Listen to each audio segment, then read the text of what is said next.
This year is the 50th anniversary since Thunderbirds first launched in '65. So to cute. celebrate, a production company funded by Kickstarter and endorsed by ITV is producing 3 30-minute episodes. Thunderbirds was not just a puppet show. It was a bold, loud, and strangely intense rescue spectacle that made children stare and adults wonder how any of it was even filmed. Behind the strings were real explosions, hidden machines, risky effects, and production choices that changed British television forever. So what made Thunderbirds feel so huge with only 32 episodes? Why did American networks think it was too scary? And how did one 1965 series become a merchandise empire? Today, we're breaking down 20 wild facts you probably never knew about Thunderbirds. Number 20. Technology inside their heads. Most people remember the Thunderbirds puppets for their unusual appearance, but what made them revolutionary was what viewers could not see. These were not simple marionettes dangling from strings. Jerry Anderson and his team wanted characters that felt more lifelike than anything television audiences had seen before. To achieve that goal, they packed surprising technology inside the puppets themselves. For a children's television series made in the mid-60s, the engineering was remarkably advanced, and unlike anything competing shows were attempting at the time. Inside each puppet's head sat tiny electromagnetic devices called solenoids. These components responded to signals connected to pre-recorded dialogue tracks, allowing the mouths to move in rough synchronization with the voices. The effect was far from perfect by modern standards, but it created the illusion that the characters were actually speaking. Even more impressive, many of the puppets could blink. That small detail made an enormous difference, because blinking gave the characters a sense of life that ordinary puppets simply lacked. The production team called the technique supermarionation, a term that soon became closely associated with Thunderbirds and other Anderson productions. It combined puppetry, electronics, cinematography, and clever editing into a unique visual style.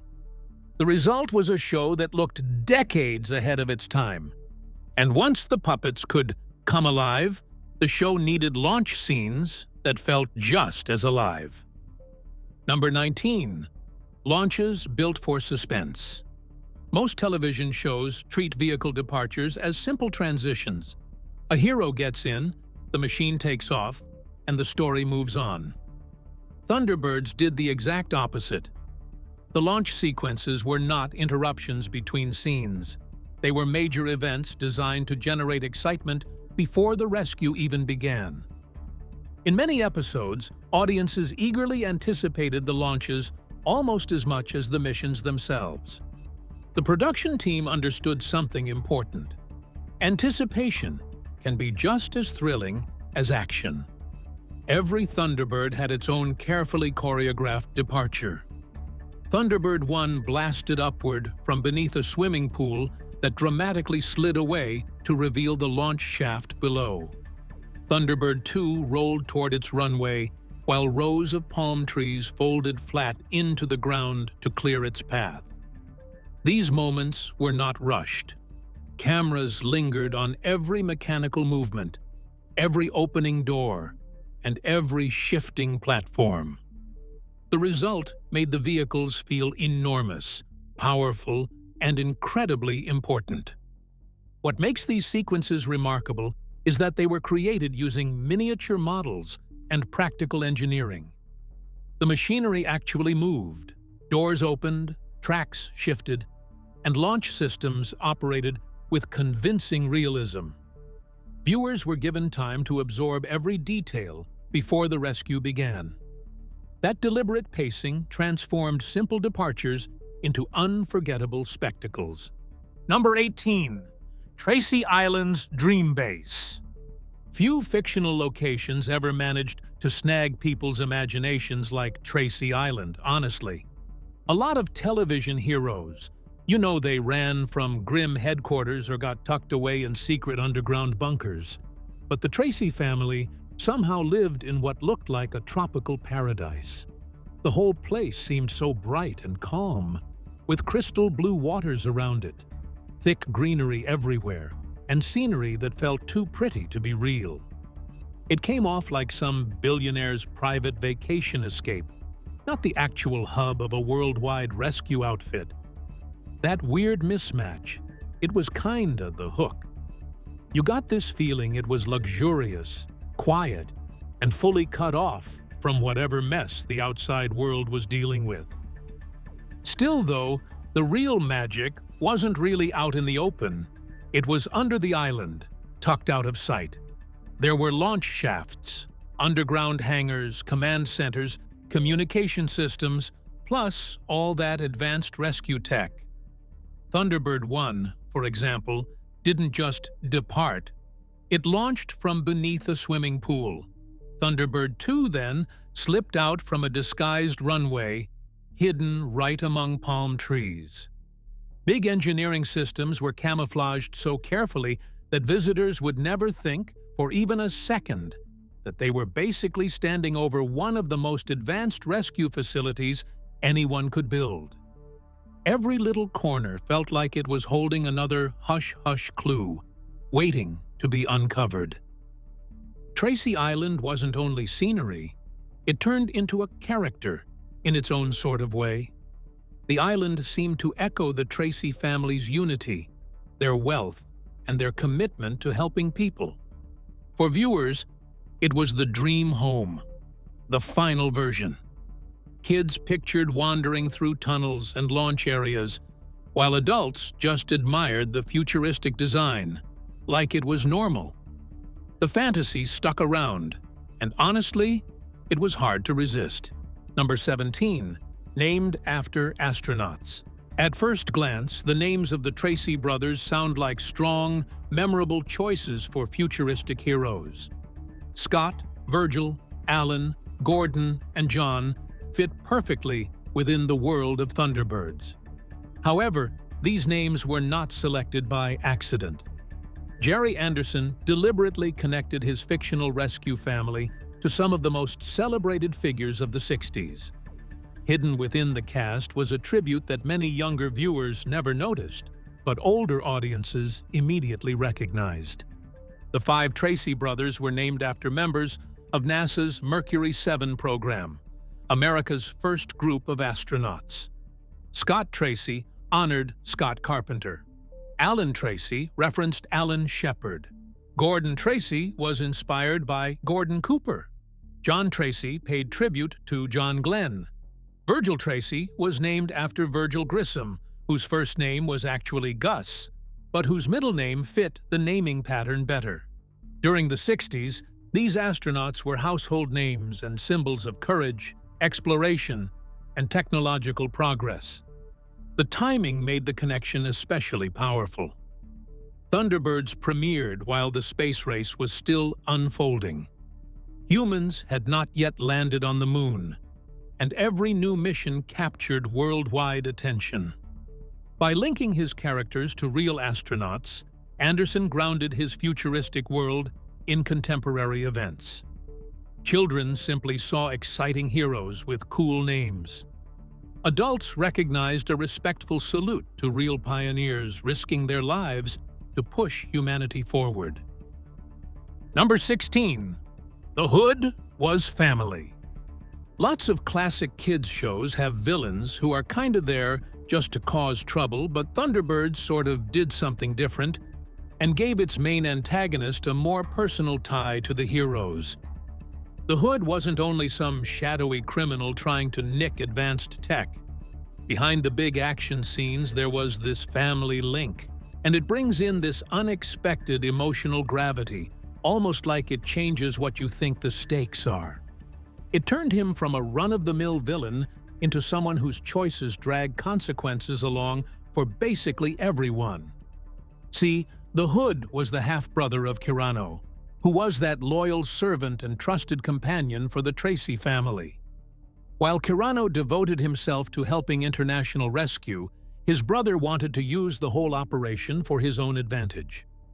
The Hood kept pushing for access to the Tracy's secrets, their vehicles, and all that rescue technology that's way above ordinary.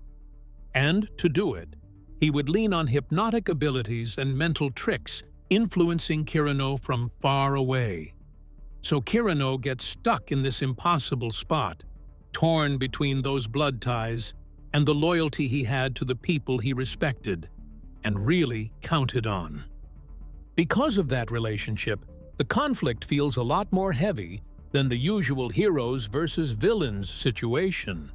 The Hood wasn't just fighting at Kyrano, he was perfectly willing to exploit his own brother to move toward his aims. And instead of keeping things external, he had this inside connection that let him threaten the organization from within. For a puppet series meant for younger viewers, that is honestly kinda mature storytelling. Like they meant to hit something deeper, even if it stays sleek and fast. Number 15. Real explosions. One reason Thunderbirds looked so convincing was that many of its spectacular disasters were completely real. Long before computer-generated imagery existed, the production relied on practical effects to create collapsing buildings, crashing vehicles, and massive explosions. When viewers watched a structure erupt into flames or a bridge break apart, they were often seeing an actual miniature model being destroyed in front of the camera. The realism came from the fact that the destruction was genuine. Special effects supervisor Derek Meddings and his talented team became masters of miniature engineering. They built incredibly detailed models designed not only to look realistic, but also to fail in dramatic ways when required by the script.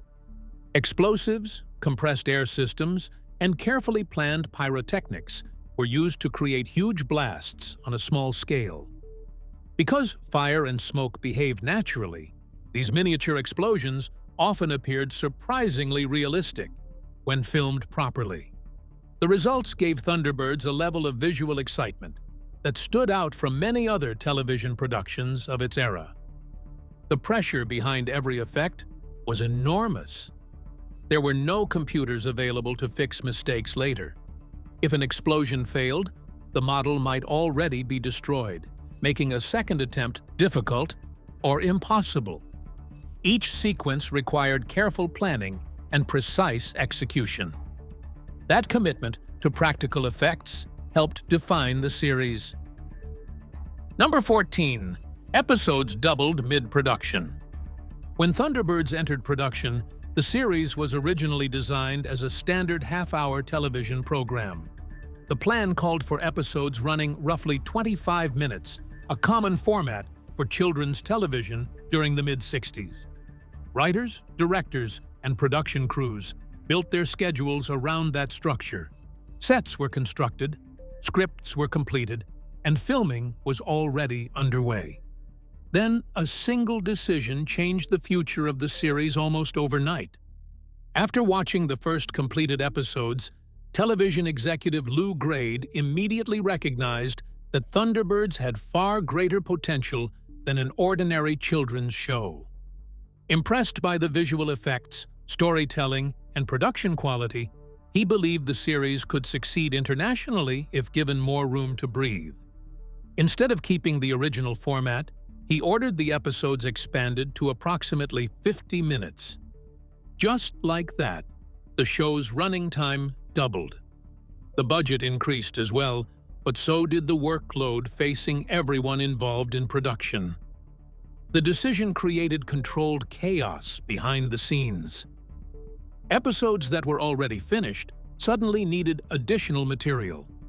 Writers had to create new scenes, directors filmed extra footage, and editors restructured stories to fit the longer format. Surprisingly, the change worked beautifully. The extra time allowed more suspense, larger rescue sequences, and stronger character moments. Number 13. Thunderbird 2's Pod Genius. Among all the incredible vehicles in Thunderbirds, Thunderbird 2 may have been the smartest design of them all. Thunderbird 1 was faster. Thunderbird 3 could travel into space. Thunderbird 4 operated underwater. Yet Thunderbird 2 played a unique role that made international rescue function as a believable organization. Its strength was not speed or flashy technology. Its true brilliance came from a simple idea that solved countless rescue challenges throughout the series.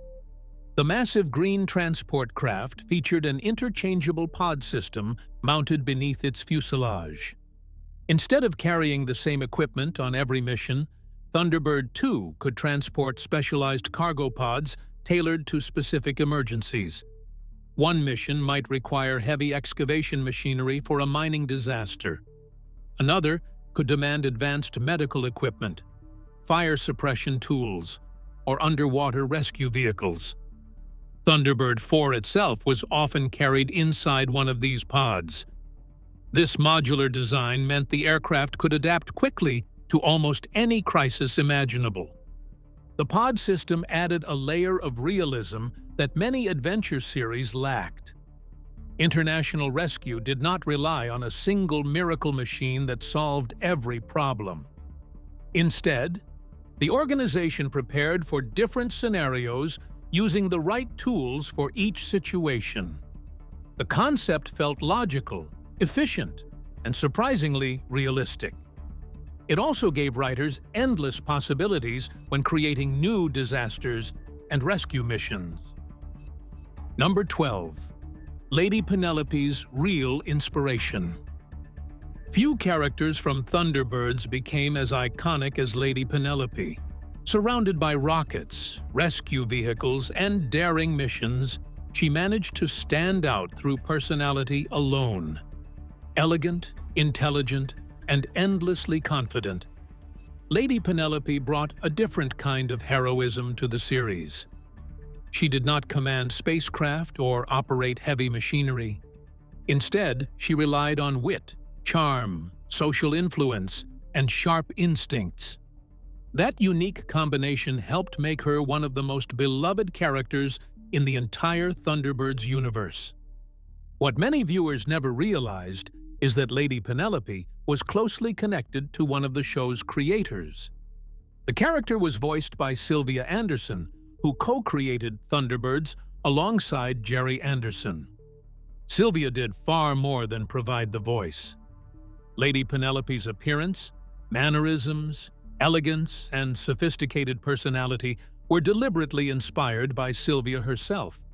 In many ways, the character became a reflection of the woman helping shape the series behind the scenes. Her influence extended far beyond the recording booth and into the very identity of the character. Lady Penelope offered something different from the Tracy brothers. She solved problems through intelligence, diplomacy, and resourcefulness rather than raw technology. Combined with her famous pink Rolls-Royce and loyal chauffeur Parker, she became instantly recognizable around the world. Number 11. Too Scary for America. Today, Thunderbirds is remembered as a classic adventure series filled with heroism, imagination, and spectacular rescues. Yet, during the 60s, not everyone viewed the show that way. Despite its popularity in Britain and other countries, American television networks reportedly hesitated to embrace the series. Some executives believed the program was simply too intense for young audiences. It was a surprising reaction, considering the show's central message was built around saving lives rather than causing harm. Part of the concern came from the disasters featured in many episodes. Thunderbirds regularly showed collapsing buildings, crashing aircraft, runaway vehicles, industrial accidents, and people trapped in life-threatening situations. The rescue missions often created genuine suspense because the danger felt real. Viewers watched characters race against time to prevent tragedy, and the tension could become surprisingly dramatic. Unlike many children's programs of the era, Thunderbirds did not avoid serious stakes. It trusted audiences to handle moments of uncertainty before the heroes arrived. The irony is that international rescue almost always succeeded. The entire purpose of the organization was to help people and prevent disasters from becoming catastrophes. Rather than focusing on destruction, the stories celebrated courage, teamwork, and problem-solving under pressure. The suspense existed to make the rescues more rewarding. The fear felt real because the show was born from a real rescue story. Number 10. Inspired by Lengede. Many people sort of assume that Thunderbirds was made completely from pure imagination, but really, one of its biggest inspirations came from a real-life rescue event that got global attention. Back in 1963, West Germany went through what most folks later called the Miracle of Lengede, a mining disaster where floodwaters hit the mine and trapped dozens of miners way down underground. As the rescue went on, day after day, newspapers and television reports from everywhere kept tracking the tense effort to get the workers out before the clock ran out. One of the more striking parts was how specialized equipment had to be moved in from faraway places just to help with the operation. It made clear a pretty serious problem for emergency crews. When a singular disaster happens, the right tools and the right specialists aren't always close by. In those cases, time can drain away while resources are on their way. This kind of thing really fascinated Jerry Anderson. He started picturing a future organization that had sleek vehicles, technical gear, and highly trained people, ready to respond anywhere on Earth, right at a moment's notice. That whole idea eventually turned into international rescue. Instead of waiting for supplies to shuffle across countries or continents, the team could launch straight away, using purpose-built machines made for almost any emergency you can think of. Thunderbirds basically took a real-world issue and spun it into a more futuristic answer. Number 9. Filmed in color. One of the most surprising things about Thunderbirds is that it was filmed in color from the very beginning, even if loads of the people watching it couldn't actually see those colors at home. In the mid-60s, color television was still way far from common across the United Kingdom. Most homes had black and white television sets, so a big chunk of the audience watched the series without getting the vibrant visual stuff the production team had tried so hard to make real. That choice really did show some serious foresight. Jerry Anderson and his crew seemed to know that color television would, sooner or later, turn into the usual thing. Rather than making the show around the limits of what the tech could do then, they basically built it for tomorrow. The bright green Thunderbird 2, Lady Penelope's well-known pink Rolls-Royce, and the lush tropical vibe of Tracy Island were all picked so they'd pop properly in color broadcasts. International viewers, who already had color televisions, could see these elements the way they were supposed to, straight away. In a lot of ways, Thunderbirds felt ahead of its time. The production put money and effort into visual sophistication that many viewers couldn't fully appreciate during the original run. But as color sets became more widespread, fresh audiences finally got to see the series the way its creators envisioned it, all in full Technicolor detail and everything. Number 8. Only 32 episodes. Ask most people how many episodes of Thunderbirds were produced, and many would probably guess well over 100. The series feels far larger than its actual size. The vehicles are instantly recognizable. The characters remain famous decades later, and phrases from the show still echo through popular culture. Yet, despite its enormous reputation, the original Thunderbirds television series consisted of only 32 episodes. Compared to many successful television programs, that number is surprisingly small. Part of the reason for this lasting impression is the extraordinary amount of effort invested into every episode. Each story featured detailed miniature sets, elaborate special effects, complex launch sequences, and memorable rescue missions. The production quality made every installment feel like a major event, rather than just another weekly program. Because the episodes were so ambitious, they left a stronger impression on audiences than many longer-running series. Viewers remembered specific vehicles, dramatic rescues, and iconic moments long after broadcasts ended. The show's influence also expanded far beyond television. Toys, model kits, books, comics, films, and countless reruns introduced new generations to the Tracy family and international rescue. Number 7. First aired in 1965. Thunderbirds officially made its television debut on September 30th, 1965, when it premiered on ITV in the United Kingdom.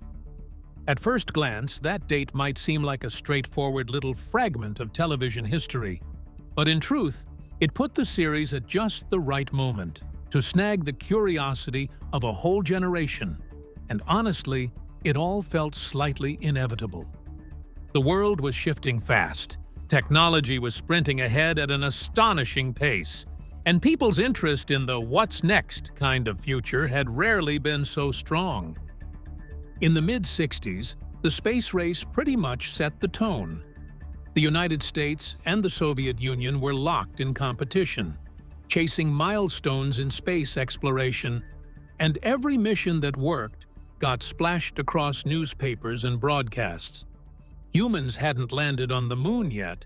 Still, the feeling was hovering right there, close enough to touch.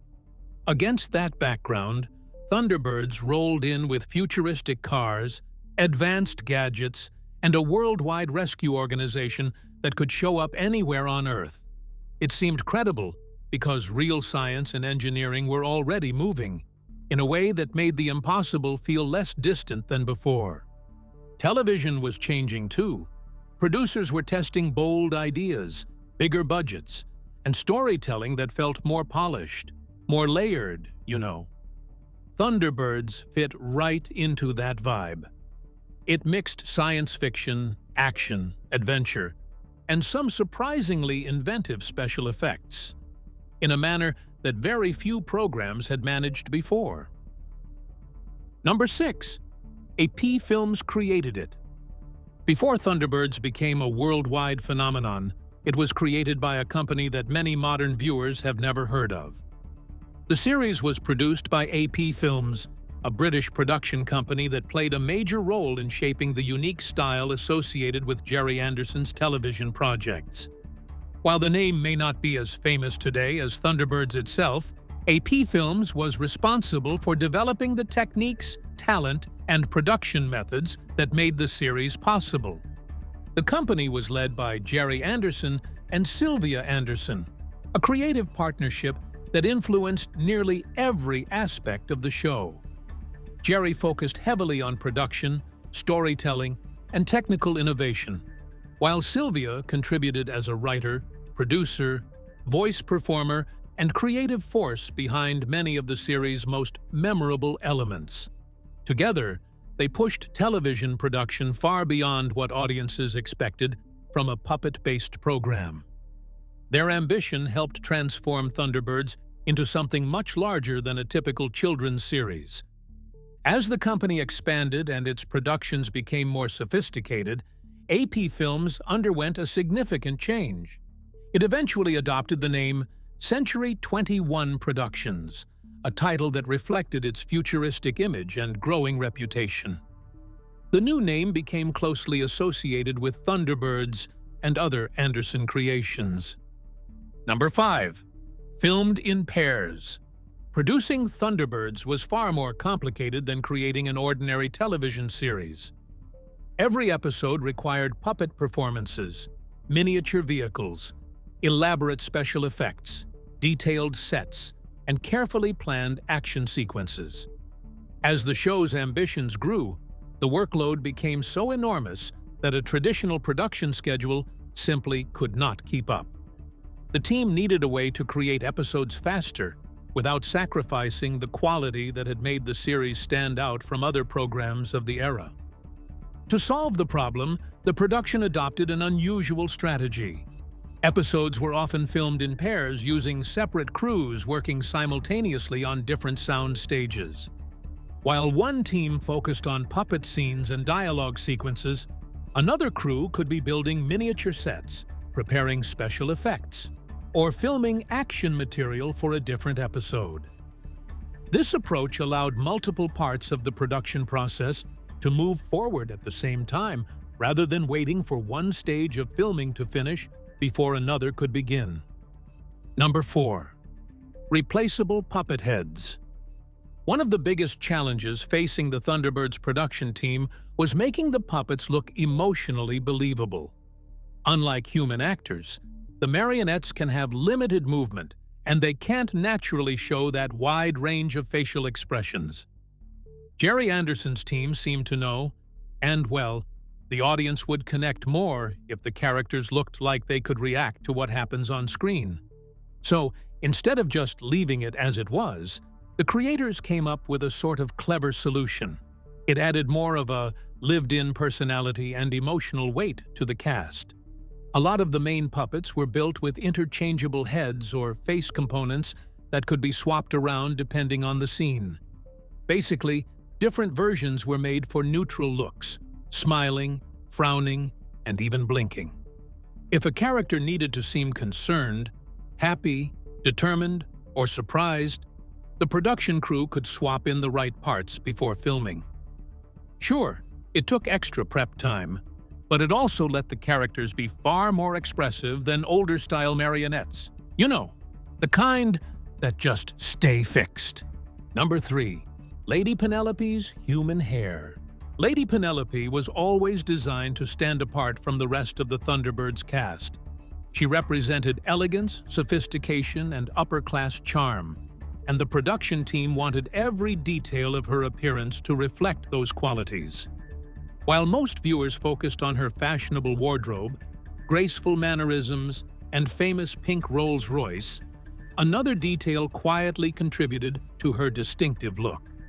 It was something few audience members ever noticed directly, yet it helped make her one of the most visually memorable characters in the entire series.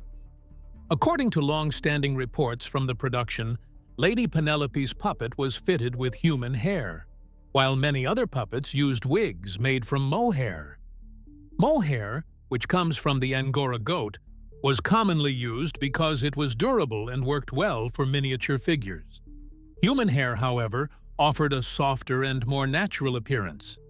Under studio lighting, it could create a smoother texture and a more refined look. For a character known for elegance and style, that extra level of detail fit perfectly. Number 2.